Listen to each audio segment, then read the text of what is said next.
ಚಿಕ್ಕಬಳ್ಳಾಪುರದ ರಾಜ್ಯ ರಸ್ತೆ ಸಾರಿಗೆ ಸಂಸ್ಥೆ ಬಸ್ ನಿಲ್ದಾಣದಲ್ಲಿ ಇಂದು ಆಯೋಜಿಸಿದ್ದ ಪಂಚ ಗ್ಯಾರಂಟಿ ಯೋಜನೆಗಳ ಯಶಸ್ವಿ ಅನುಷ್ಠಾನದ ಜಿಲ್ಲಾ ಮಟ್ಟದ ಕಾರ್ಯಕ್ರಮ ಹಾಗೂ ವಸ್ತು ಪ್ರದರ್ಶನಕ್ಕೆ ಚಾಲನೆ ನೀಡಿ ಮಾತನಾಡಿದ ಜಿಲ್ಲಾ ಗ್ಯಾರಂಟಿ ಯೋಜನೆಗಳ ಅನುಷ್ಠಾನ ಪ್ರಾಧಿಕಾರದ ಅಧ್ಯಕ್ಷ ಯಲುವಹಳ್ಳಿ ರಮೇಶ್, ಗ್ಯಾರಂಟಿ ಯೋಜನೆಗಳನ್ನು 100% ಅರ್ಹರಿಗೆ ತಲುಪಿಸಲು ಪ್ರಾಧಿಕಾರ ಕಂಕಣಬದ್ಧವಾಗಿ ಜಿಲ್ಲೆಯಲ್ಲಿ ಕಾರ್ಯನಿರ್ವಹಿಸುತ್ತಿದೆ.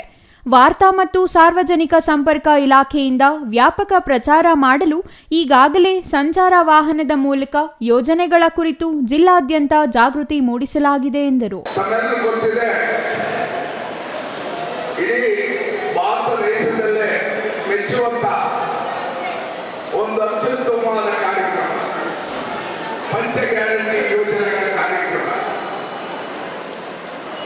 ಚುನಾವಣೆ ಪೂರ್ವದಲ್ಲೇ 2 ವರ್ಷಗಳ ಮುಂಚಿತವಾಗಿ ಪ್ರಣಾಳಿಕೆಯಲ್ಲಿ ನಮ್ಮ ಪಕ್ಷ ಕಾಂಗ್ರೆಸ್ ಪಕ್ಷ ಪ್ರಕಟಣೆ ಮಾಡಿತ್ತು.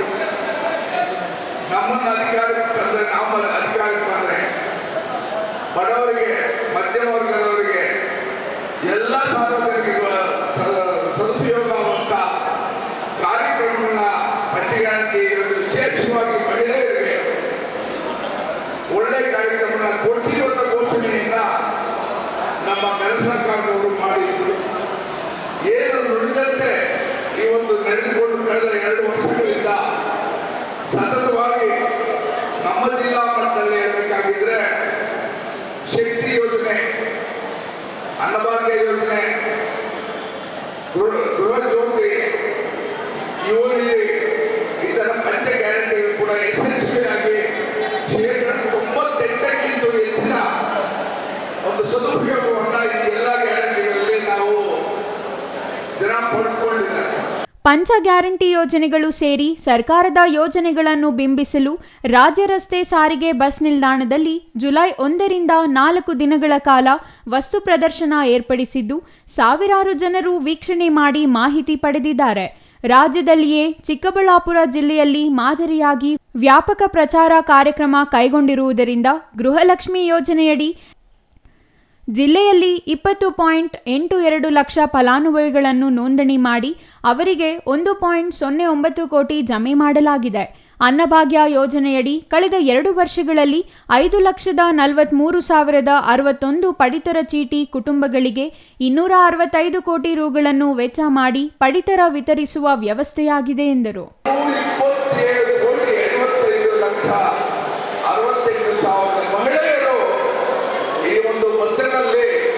ವಿವಿಧ ಕ್ಷೇತ್ರಗಳಿಗೆ ಅದು ಎಷ್ಟೋ ವರ್ಷಗಳಿಂದ ಕನಸು ಬರ್ತಲ್ಲ, ಬಸ್ ಚಾರ್ಜ್ ಬರೋಕೆ ಆಗ್ತಾ ಇಲ್ಲ, ಧರ್ಮಸ್ಥಳಕ್ಕೆ ಹೋಗಬೇಕು, ಶೃಂಗೇರಿಗೆ ಹೋಗಬೇಕು, ಹೊರನಾಡು ಹೋಗಬೇಕು, ಈ ಥರ ಅನೇಕ ಕನಸುಗಳನ್ನು ಅನುಸರಿಸಿಕೊಂಡು ಆ ದೇವರ ಕಾರ್ಯಗಳನ್ನು ಕೂಡ ಇಟ್ಕೊಂಡು ರಾಜ್ಯದ ಆರ್ಥಿಕ ಮಟ್ಟ ಹೆಚ್ಚಾಗಲಿಕ್ಕೆ, ವ್ಯಾಪಾರ ಇದೆಲ್ಲ ಹೆಚ್ಚಾಗಲಿಕ್ಕೆ ಕಾರಣೀಭೂತರಾಗಿ ಸುಮಾರು 6,20,21 ಲಕ್ಷ ಈ ಒಂದು ಬಾವಿಗೆ ನಮ್ಮ ಕೇಂದ್ರ ಸರ್ಕಾರದವರು ಕೆಲಸ ಮಾಡಿದ್ದಾರೆ. ಅವರು ವಿಶೇಷವಾಗಿ ನಮ್ಮ ಸರ್ಕಾರದ ಮುಖ್ಯಮಂತ್ರಿಗಳು, ಉಪಮುಖ್ಯಮಂತ್ರಿಗೆ, ಅವರ ಕ್ಯಾಬಿನೆಟ್ಗೆ ಅಭಿನಂದನೆ ಸಲ್ಲಿಸುತ್ತೇನೆ. ಅದೇ ರೀತಿ ಗೃಹ ಜ್ಯೋತಿ ಸುಮಾರು 6,30,781 ಮನೆಗಳಿಗೆ ಇದರ ಸದ್ಯುಗ ಪ್ರತಿ ತಿಂಗಳು 200 ಯೂನಿಟ್ ಉಚಿತವಾಗಿ ಇವೆಲ್ಲ ಕಾರ್ಯಕ್ರಮಗಳು ಕೂಡ ಯಾವುದೇ ಒಂದು ಪಕ್ಷದವರಿಗೆಲ್ಲ, ಯಾವುದೇ ಒಂದು ಜಾತಿಯವರಿಗೆಲ್ಲ, ಪಕ್ಷಾತೀತವಾಗಿ ಜಾತ್ಯತೀತವಾಗಿ ಎಲ್ಲರೂ ಕೂಡ ರಾಜ್ಯದ ಮೂಲೆಯಲ್ಲಿ ಪ್ರತಿಯೊಬ್ಬರು ಕೂಡ ತಲುಪುವಂತ ಜನಪರವಾದ ಕಾರ್ಯಕ್ರಮಗಳು ಇವಾಗಿದೆ ಅಂತ. ಯುವ ನಿಧಿ ಯೋಜನೆಯಡಿ 4,282 ಉದ್ಯೋಗಾಕಾಂಕ್ಷಿ ಅಭ್ಯರ್ಥಿಗಳನ್ನು ನೋಂದಣಿ ಮಾಡಿ 5.84 ಕೋಟಿ ಅವರ ಖಾತೆಗೆ ಜಮೆ ಮಾಡಲಾಗಿದೆ.